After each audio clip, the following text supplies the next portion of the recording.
الرجیم بسم اللہ الرحمن الرحیم رب اشرح لی صدری ویسر لی امری واحلل عقدۃ من لسانی یفقہوا قولی رب زدنی علما رب زدنی علما رب زدنی علما رب یسر ولا تعسر وتمم بالخیر اللہم فقہنی فی الدین۔ جی آیت نمبر 158 ہم پڑھیں گے۔ ان الصفا بے شک صفا والمروۃ اور مروہ من شعائر اللہ اللہ کی نشانیوں میں سے ہیں، بے شک صفا اور مروہ اللہ کی نشانیوں میں سے ہیں۔ فمن پس جو حج البیت حج کرے بیت اللہ کا، او اعتمر یا عمرہ کرے، فلا پھر نہیں، جناح گناہ، علیہ اس پر، این یہ کہ یطوفا وہ طواف کرے، بہما ان دونوں کا۔ بس جو بیت اللہ کا حج یا عمرہ کرے تو اس پر گناہ نہیں ہے کہ وہ ان دونوں کا طواف کرے۔ اب کیا ہوا تھا کہ آپ کو پتہ ہے کہ حضرت ابراہیم علیہ السلام نے جب اللہ تعالیٰ کا گھر بنایا اور جب حج کے رکن اور یہ سارے ادا کرنے ہوتے تھے تو حج کے رکن میں یہ ضروری رکن ہے کہ صفا اور مروہ کی سعی کی جائے، اس کے درمیان چکر لگائے جائیں۔ تو اب یہ کیا ہوا تھا، یہ وہ مقام ہے جب حضرت حاجرہ علیہ السلام کو حضرت ابراہیم علیہ السلام نے ایک بیابان جگہ میں چھوڑ دیا تھا اللہ کے حکم سے، اور حضرت اسماعیل علیہ السلام کو بھی۔ تو اب اس جگہ پہ جب حضرت حاجرہ پانی کی تلاش میں، کیونکہ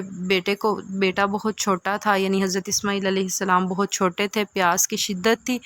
بہت زیادہ رو رہے تھے، تو رونے کی وجہ سے حضرت حاجرہ کبھی ایک پہاڑی پہ چڑھتی تھیں پانی ڈھونڈنے کے لیے، کیونکہ جگہ بہت زیادہ سنسان تھی، دور دور تک کہیں پانی کا نام و نشان بھی نہیں تھا۔ تو حضرت حاجرہ کبھی ایک پہاڑی پہ چڑھ کے پانی کو ڈھونڈتی تھی صفا پر، پھر بھاگتے بھاگتے دوسری پہاڑی پر جاتی تھی مروہ پر، وہاں جا کے پانی ڈھونڈتی تھیں اور دیکھتی تھی کہ شاید کہیں سے پانی مل جائے۔ تو وہ اس طرح ڈھونڈتے ڈھونڈتے جب آپ کے 7 چکر مکمل ہوئے تو ادھر سے اللہ تعالیٰ نے حضرت اسماعیل علیہ السلام سے کہ پاؤں سے پانی جاری کر دیا، چشمہ جاری کر دیا، جس کو آج زمزم کہا جاتا ہے۔ تو اب وہ جو 2 پہاڑیاں تھیں تو اللہ کو اپنے پیغمبر کی بیوی کی یہ ادا اتنی پسند آئی کہ اللہ نے اس جگہ کو حج کے رکن میں شامل کر دیا۔ حضرت حاجرہ کی اللہ کو یہ ادا اتنی پسند آئی کہ اللہ تعالیٰ نے اس کو حج کا ایک مین رکن قرار دے دیا۔ لیکن زمانہ جاہلیت میں کیا ہوا کہ لوگوں نے ادھر 2 بت رکھ لیے، جو مشرکین تھے انہوں نے ایک کا نام اصاف، ایک کا نام نائلہ، 2 بت رکھے، ایک مروہ پہاڑی پر، ایک صفا پہاڑی پر، اور ان کا طواف کرتے اور پھر اس کے بعد ان کو بوسہ بھی دیتے تھے۔ تو اب جب حضرت انس کہتے ہیں کہ ہم بڑے پریشان ہوئے کہ اب شاید اب طواف اس کا نہیں کرنا ہوگا یا کچھ، تو تب اللہ تعالیٰ نے اس آیت کو نازل کیا کہ وہ بت جب ہٹا دیے گئے، لیکن صحابہ بڑے پریشان ہوئے کہ کہیں ایسا نہ ہو کہ ہم طواف کریں اور ہمارا گناہ لکھا جائے، تو پریشانی میں تھے۔ تو جب اللہ تعالیٰ نے اس آیت کو نازل کیا کہ بے شک صفا اور مروہ اللہ کی نشانیوں میں سے ہیں، بس جو بیت اللہ کا حج کرے یا عمرہ کرے تو اس پر گناہ نہیں کہ وہ ان دونوں کا طواف کرے۔ ومن اور جو تطوع خوشی سے کرے، خیرن کوئی بھی نیکی، فإن اللہ پس بے شک اللہ تعالی، شاکرن قدردان ہے، علیم بڑا ہی جاننے والا ہے۔ بے شک صفا اور مروہ اللہ کی نشانیوں میں سے ہیں، پس جو بیت اللہ کا حج کرے یا عمرہ کرے تو اس پر کوئی گناہ نہیں کہ وہ ان دونوں کا طواف کرے، اور جو کوئی خوشی سے کوئی نیکی کرے تو بے شک اللہ تعالیٰ تو بڑے ہی قدردان، بڑے ہی جاننے والے ہیں۔ ان الذین بے شک وہ لوگ، یکتمون وہ چھپاتے ہیں، ما جو انزلنا ہم نے نازل کیا، من البینات واضح نشانیوں میں سے، والہدا اور ہدایت کو، من بعد اس کے بعد، ما بیناہ کہ ہم نے اسے بیان کر دیا، للناس لوگوں کے لیے، فی الکتابی کتاب میں۔ بے شک وہ لوگ جو ہم نے واضح نشانیاں اور ہدایت کو نازل کیا اس کو چھپاتے ہیں، اس کے بعد کہ ہم نے اسے کتاب میں واضح طور پر بیان کر دیا، اولئک یہ وہ لوگ ہیں، یلعنہم اللہ ان پر لعنت کرتا ہے اللہ، ویلعنہم اللاعنون اور ان پر لعنت کرتے ہیں لعنت کرنے والے، یعنی اللہ کے فرشتے بھی۔ یہ ایسے لوگ ہیں جن پر اللہ اور لعنت کرنے والے ان پر لعنت کرتے ہیں۔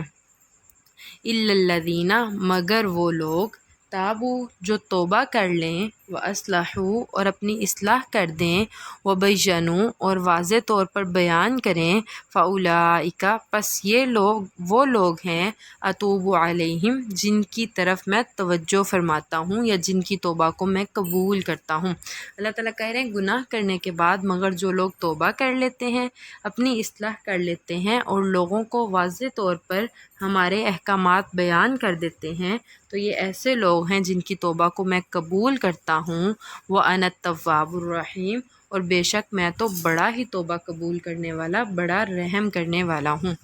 ان الذین بے شک وہ لوگ کفروا جنہوں نے کفر کیا وماتوا اور وہ مر گئے وہم کفار اور وہ کافر ہی تھے،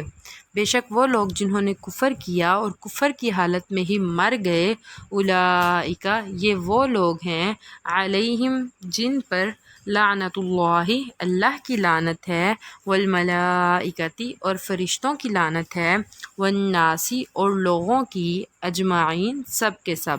بے شک وہ لوگ جنہوں نے کفر کیا اور کفر کی حالت میں ہی مر گئے تو یہ ایسے لوگ ہیں جن پر اللہ کی بھی لعنت ہے، فرشتوں کی بھی لعنت ہے اور سب لوگوں کی لعنت ہے۔ خالدین وہ اس میں رہیں گے، فیہا خالدین فیہا وہ اس جہنم میں ہمیشہ ہمیشہ کے لیے رہیں گے